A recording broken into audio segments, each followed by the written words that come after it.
नमस्कार, मैं आशुतोष श्रीवास्तव। आज मैं आपके सामने एक एंकर की तरह नहीं आया हूँ। आज मैं बिल्कुल आपकी तरह बन के आया हूँ। आज मैं आपको अपने मन की बात बताने आया हूँ। मैं भी एक जनता हूँ, तो मेरे मन में भी जैसे आपके मन में चल रहा होगा वैसे ही कुछ सवाल है।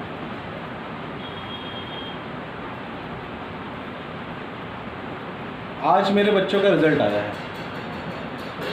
उन्होंने ऑनलाइन एग्ज़ाम दिया था और रिज़ल्ट के लिए एक लिंक भेजा था स्कूल ने। अभी तक सारी लिंक्स खुल रही थी, लेकिन रिज़ल्ट की लिंक नहीं खुली। कारण था अप्रैल मई जून की फ़ीस, जो कि मैंने नहीं जमा की है। क्यों नहीं जमा की है? क्योंकि अभी आपको लगता होगा मैं एक न्यूज़ एंकर हूँ, बहुत पैसा है, या कई ऐसी आपके दिमाग में फीलिंग आ रही है। पहले मैं जॉब करता था, उसके बाद फिर मैंने अपना बिज़नेस शुरू किया, और बिज़नेस शुरू करने के बाद ये मार्च में सब कुछ लॉकडाउन होगा, सब बर्बाद हो गया, सब कुछ ठप पड़ा हुआ है।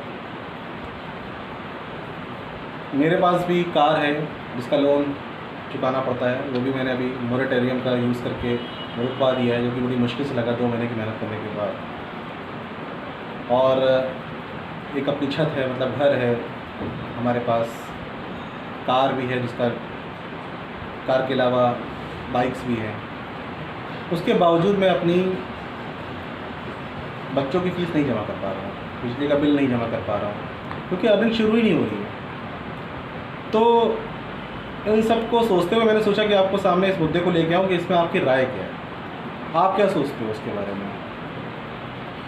मैंने तो अभी एक आइडिया मेरे दिमाग में आया है, किसी से मेरी भी बात हुई है, और पहले भी इस मुद्दे को मैंने चर्चा किया था, बट अब क्योंकि सामने दिख रहा है कि कुछ दिन बाद शायद स्कूल खोल दिया जाए, 15 अगस्त से डेट आई है, शायद खुल जाए, तो उसमें एक विचार आया है हम लोग के मन में। कुछ लोग हैं, हम लोग बात कर रहे थे आपस में कि अगर क्यों ना इस साल जो है अपने बच्चों का नाम प्राइवेट स्कूल से हम कटवा दें, क्योंकि फ़ीस तो जमा कर नहीं पा रहे हैं, वैसे भी वो कुछ हो नहीं पाएगा, और ऑनलाइन स्टडीज़ भी वो कुछ दिन बाद बंद कर देंगे मेरे ख्याल से, जिनकी फ़ीस नहीं गई उनके लिए खासकर। स्कूल हमको शायद भेजना ना पड़े इस साल, क्योंकि हो सकता है कोरोना की वजह से ना हो। तो ऐसे में जो लोग पैसे दे ले रहे हैं, जिनके पास इनकम आ रही है, उनको तो कोई दिक्कत नहीं है, वो अपना उसी स्कूल में बच्चों को पढ़ाते रहेंगे। बट जो लोग मेरे तरह हैं, या जो लोग बहुत असक्षम हैं, वो लोग बच्चों को अपना साल उनका बर्बाद करना नहीं चाहेंगे। वो चाहेंगे कि हमारे बच्चे इस साल कहीं ना कहीं पढ़ते रहें। तो उनके लिए मैंने सोचा है कि एक ऐसा मुहिम चलाई जाए जिसमें जितने आपके आसपास 1 किलोमीटर के दायरे में आपके जानने वाले रहते हैं, जिनके साथ ऐसी स्थिति रहेगी, वो अपना एक ग्रुप बना लें, और ग्रुप बना के एक ट्रस्ट फॉर्म कर लें। एक बच्चे की एवरेज फ़ीस जो आती है वो 8 से 10 हज़ार रुपये क्वार्टरली आती है। तो इस हिसाब से आप सोच लीजिए कम से कम 3 हज़ार रुपये तक महीना जो है बच्चे की फ़ीस जाती है।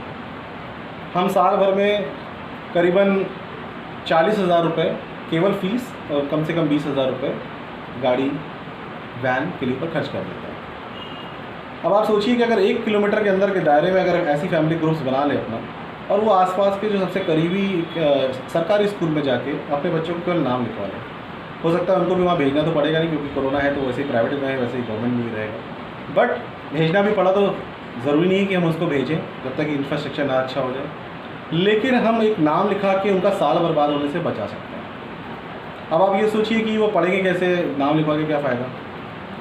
फ़ायदा ये है कि अगर हम अपने बच्चों को इन 25 फैमिली जो हमें मिल गई, और वो अगर एक या दो टीचर अपॉइंट कर लें, मेरे ख्याल से कई टीचर्स बेरोज़गार हैं, तो टीचर आपस में मिल भी जाएंगे काफ़ी, आप 25 फैमिली मिल जाएंगे। तो अगर वो एक ग्रुप बना लें, और वो बना के अगर वो उसमें उसी में से 1 हज़ार रुपये पर बच्चे का फ़ीस निकाल लें, तो 25 हज़ार रुपये उनके पास इकट्ठा हो जाएगा। उस हिसाब से अगर 10 से 12 हज़ार रुपये में भी किसी बंदे को दे दिया जाए, किसी टीचर को दे दिया जाए, तो वो आराम से पढ़ा लेगा। तो ऐसे हमें 2 टीचर आराम से मिल जाएंगे इतने कम खर्चे में। 2 से 4 घंटे का हमारा क्लासेस होगा, क्लास भी किसी न किसी के घर में निकल ही आएगा, उनके यहाँ जगह होगी तो दे देंगे। तो इस प्रकार हम उन बच्चों को पढ़ा भी सकते हैं, और बच्चे पढ़ लिख के फिर उसी सरकारी स्कूल में जाके केवल एग्ज़ाम देंगे, अगर एग्ज़ाम होता है ऑनलाइन या घर में बैठ के, बट उनका साल बर्बाद नहीं होगा। अगले साल अगर हमारे MLA पार्षद साहब अगर ने ध्यान चला गया इस चीज़ पे, इस मुद्दे पे, तो वो लोग भी जो है, क्योंकि उनको भी अंत में चाहिए वोट्स, अगर वो ऐसा नहीं करेंगे तो वो वोट्स उनके बिखर जाएंगे। पार्षद के चुनाव में तो आप लोग जानते ही हैं कि 100-200 वोट्स बहुत मैटर करता है। तो अगर इस चीज़ को ध्यान रखते हुए पार्षद और MLA भी हमारा सपोर्ट करते हैं, और वो जो कि उनका टास्क है, उनको स्कूल अलॉट होता है, वो उनका काम है, उस काम में अगर उनको ये थोड़ा सा दबाव पड़ेगा कि आप लोग जो है इस स्कूल में जहाँ हमारे बच्चे पढ़ रहे हैं उसको इसकी व्यवस्था ठीक कर दीजिए, लैट्रिन बाथरूम बैठने की व्यवस्था, सीट है वहाँ पे, वाइट बोर्ड है, और थोड़ी सी सैनिटाइजेशन वाली व्यवस्था ठीक कर दीजिए, जैसे कि हमारे बच्चे वहाँ पढ़ सकें। तो मेरे ख्याल से पार्षद को भी वोट चाहिए अंत में, तो वो भी इतना तो करेंगे ही कि एटलीस्ट वहाँ पे इतना काम करते हैं जिसका वो पैसा खुद भी चार्ज करते हैं अपने फंड से, इतना वो ज़रूर करेंगे। तो मुझे लगता है कि ये ऐसा करके हम आराम से उन 25 फैमिलीज़ के बच्चों को पढ़ा सकते हैं इस साल, और देखा देखी मेरे ख्याल से और भी लोग आ जाएंगे जो पैसे जिनके ख़त्म होते जा रहे हैं। मैं बार बार कह रहा हूँ, जिनके पास पैसे हैं उनके लिए वीडियो नहीं है, वो पढ़ाएं वहीं पे, और डिज़र्व भी करते हैं, उन्होंने पैसे कमा के रखे थे। बट जो नहीं कर पा रहे वो बिल्कुल घबराए नहीं, वो इस तरीके से भी पढ़ सकते हैं, और एटलीस्ट सरकारी स्कूल में नाम तो लिखा ही सकते हैं, चाहे घर में खुद पढ़ा लें। तो ये सोच के देखिए, इससे आपका पैसा भी बचेगा, बच्चों का नाम भी नहीं खराब होगा, और इंग्लिश मीडियम वाले भी झुक नहीं रहे, वो लोग भी अपनी फ़ीस माफ़ नहीं कर रहे, तो हम कर क्या सकते हैं? उनसे लड़ेंगे तो है नहीं, कल को हो सकता है हमें फिर अपने बच्चों का नाम वही लिखवाना पड़े जब हमारे पास पैसे आने लग जाएँ। तो लड़ने से अच्छा है, और वो बिजनेस कर रहे हैं तो वो हमारी बात सुनेंगे क्यों? सीधी सी बात है, सरकार अगर कर देती तो बहुत अच्छा था, सरकारी स्कूल्स को व्यवस्था अच्छा कर देती तो एटलीस्ट वहाँ पे भी अच्छी बच्चों का मतलब एक माध्यम मिल जाता है जहाँ पे मिडिल क्लास तक के बच्चे भी आ सकते हैं। बट अभी वो ऐसा नहीं है। तो अगर हम इस मुहिम को स्टार्ट करते हैं तो आप लोगों को क्या लगता है इससे फ़ायदा होगा? मैंने तो सोच लिया है कि मैं